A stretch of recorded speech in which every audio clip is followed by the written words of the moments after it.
So voters in the Battle River Crowfoot riding made their choice known, handing Poilievre a decisive victory. He won the riding with just over 80% of the vote. Meantime, Premier Doug Ford met with Prime Minister Mark Carney Monday for a one-on-one meeting. They were talking tariffs and taxes. So for more on all things politics this morning, we're joined by the Globe and Mail's Laura Stone, who is in Ottawa this morning, aptly so.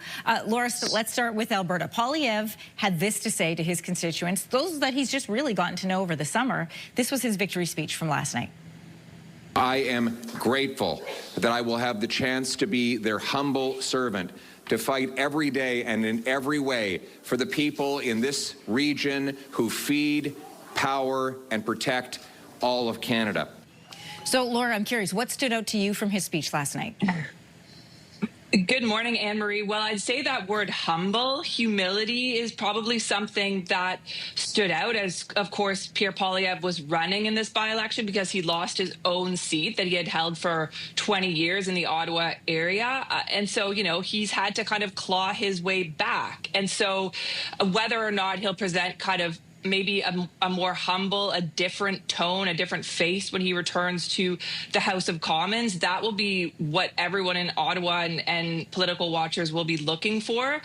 Of course, you know, it's his job to oppose the government, but as you saw in the clip too, he says he wants to propose ideas. And so I think he is trying to kind of shift his tone somewhat to present himself as the prime minister in waiting, and maybe he got some grief from his own members and certainly voters for not taking it over the finish line in the election, and voters returning to the Liberals under Mark Carney. And so certainly, he won with a decisive victory, won about the same as his predecessor Damien Carrick, who had stepped aside. But now everyone is kind of shifting to, okay, what happens when the House of Commons returns, and are we going to see a different side of Pierre Poilievre? Yeah, okay, well, let's talk about that then, about the House of Commons. This is going to be the first time that Mark Carney and Pierre Poilievre are going to be face-to-face across the aisle.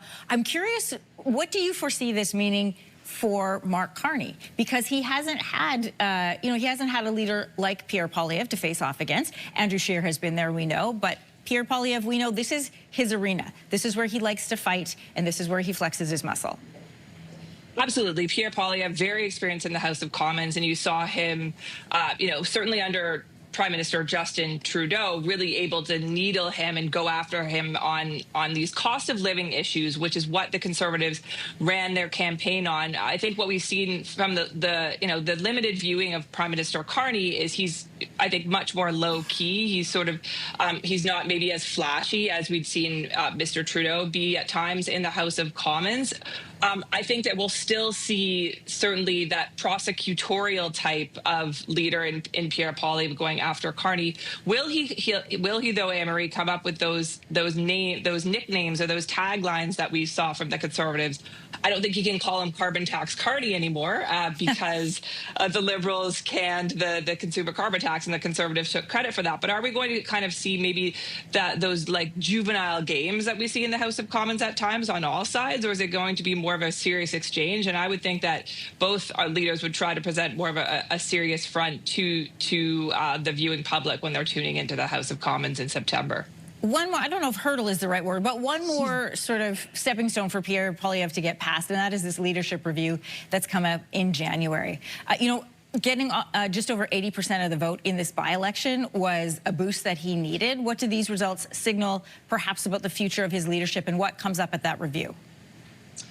I think you're right, Anne-Marie, and I think the fact that the party moved the leadership to Alberta is telling. I think certainly, getting over 80%, matching what the previous MP had won in the riding was a big boost for Poilievre. You could see, and we've been talking about this, how much he was hustling, right? He was not coasting through this by-election. He attended those local debates, which he would never have done in a general election. He was out at huskings. He was glad handling with people. He was trying very hard. And so I think, the party moving up the leadership review, moving it to Alberta, I think there's a lot of confidence within the party apparatus that Mr. Poilievre will sail through his leadership review, and you are not seeing a lot of challenges to his leadership from within caucus. And I think certainly this by-election, getting him back in the House, having this decisive win will help him when it comes to the review in January. Great to hear from you from Ottawa this morning. The Globe and Mail's Laura Stone. Thanks. Thanks so much.